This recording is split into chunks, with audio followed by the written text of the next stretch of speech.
के साथ जब इसकी एनालिसिस होगी तो गवर्नेंस के मॉडल का महत्व समझ में आएगा। देश के सामान्य मानवी को भी पता चलेगा कि गवर्नेंस के किस मॉडल ने देश को क्या दिया, उसके परिणाम क्या निकले और उनके लिए क्या बेहतर रास्ता है। साथियों, आज भारतीय जनता पार्टी के प्रत्येक कार्यकर्ता को एक बात समझना बहुत आवश्यक है।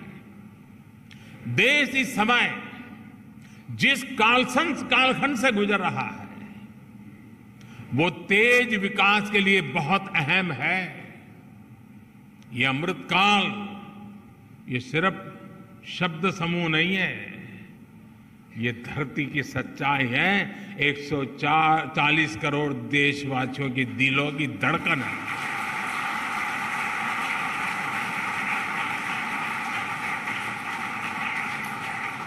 आज हम सबसे युवा देश हैं, आत्मविश्वास से भरे हुए देश है। पूरे विश्व में दुनिया के बड़े बड़े मंचों पर आज अगर किसी का डंका बज रहा है तो नाम है हिंदुस्तान, वो नाम है भारत।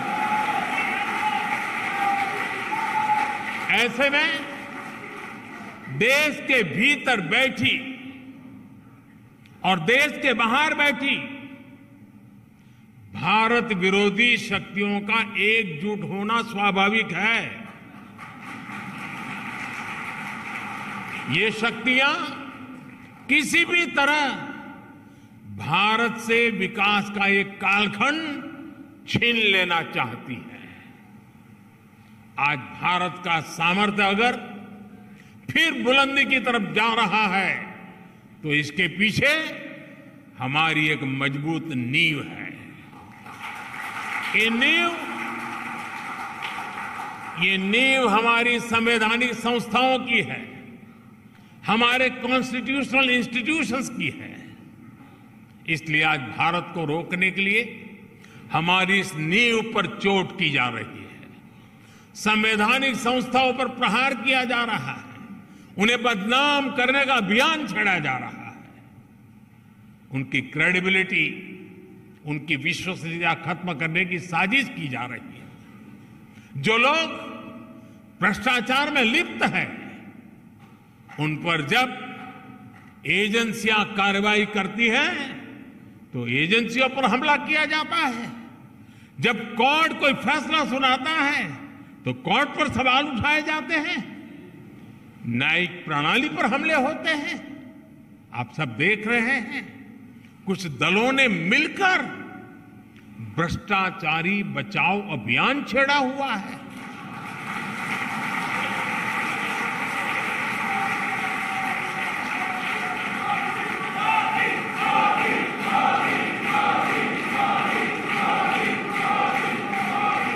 आज भ्रष्टाचार में लिप्त जितने भी चेहरे हैं वो सब एक साथ एक मंच पर आ रहे हैं। पूरा देश ये देख रहा है, देश समझ रहा है। साथियों, भ्रष्टाचार ने हमारे देश का बहुत नुकसान किया है। दिमक की तरह देश को खोखला किया है भ्रष्टाचार ने। देश की जनता देख रही है कि पहले की सरकारों ने किस तरह भ्रष्टाचार के खिलाफ कार्रवाई के नाम पर केवल खानापुरी की थी। लेकिन पिछले 9 साल में भाजपा सरकार ने भ्रष्टाचार के खिलाफ जो अभियान चलाया उसने आज भ्रष्टाचार और भ्रष्टाचारियों दोनों की जड़ें हिला दी है।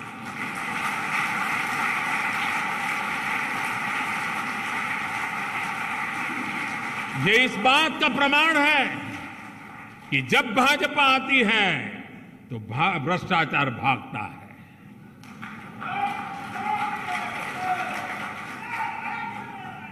मैं आपको कुछ आंकड़े बताना चाहता हूं। आज prevention of money laundering act यानी पीएमएलए के तहत कांग्रेस की सरकार में यानी साल 2004 से 2014 के बीच 5,000 करोड़ रुपए के आसपास की संपत्ति जब्त की गई थी। 5,000 करोड़।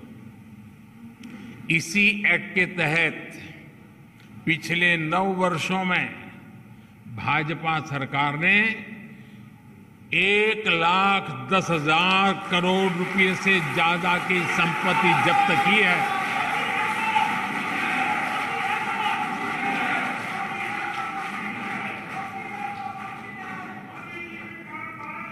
इस एक्ट के तहत पहले के मुकाबले 2 गुने से ज्यादा केस रिकॉर्ड किए गए हैं और 15 गुना ज्यादा लोगों को गिरफ्तार किया गया है।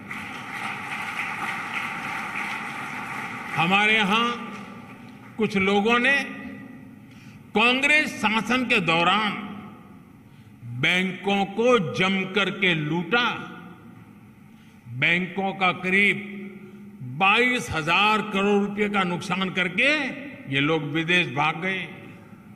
आज भाजपा सरकार ने इन लोगों की करीब करीब 20,000 करोड़ रुपए की संपत्ति जब्त करवा दी।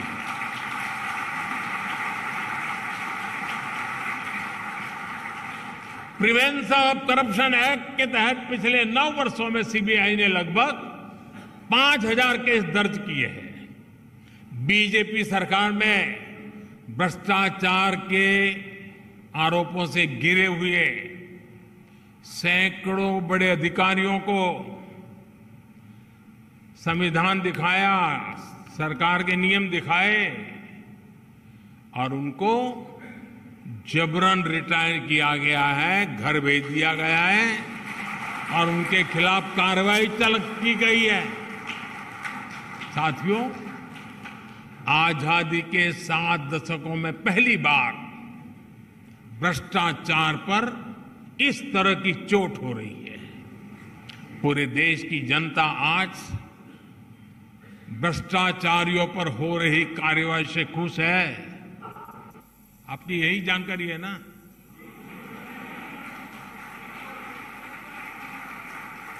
मैं जहां जाता हूं लोग यही कहते हैं, मोदी जी रुकना मत।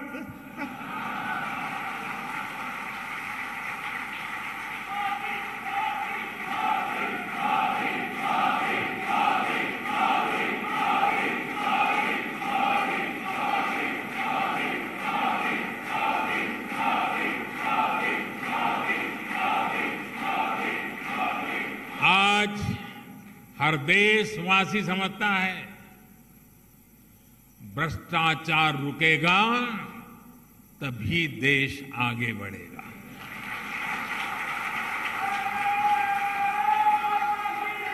और जब हम इतना सारा करेंगे तो कुछ लोग तो नाराज होंगे ही होंगे।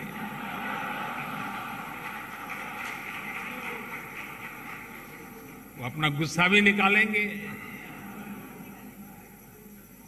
लेकिन इनके झूठों आरोपों से न देश झुकेगा, न भ्रष्टाचार के विरुद्ध कार्रवाई थमने वाली है।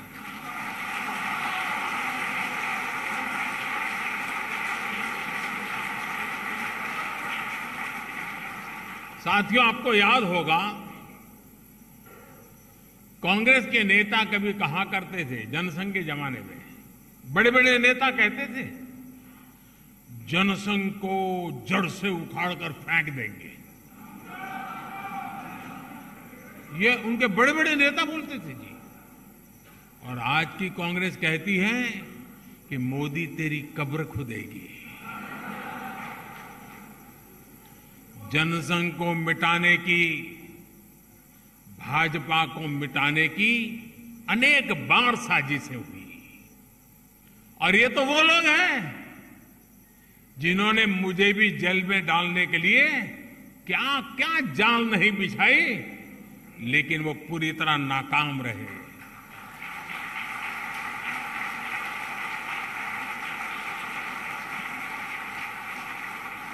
और हम बचे हैं, हम फले हैं, फूले हैं तो जनता जनार्दन के आशीर्वाद से, देशवासियों के प्यार से बढ़े।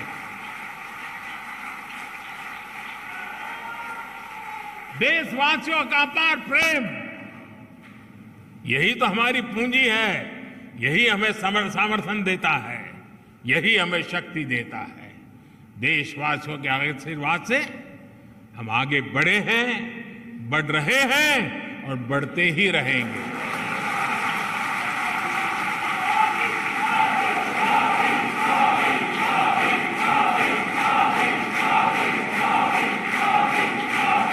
हम यहां से आगे बढ़ेंगे, वो भी देशवासियों के विश्वास से बढ़ने वाले हैं। साथियों, भाजपा ये वो पार्टी नहीं है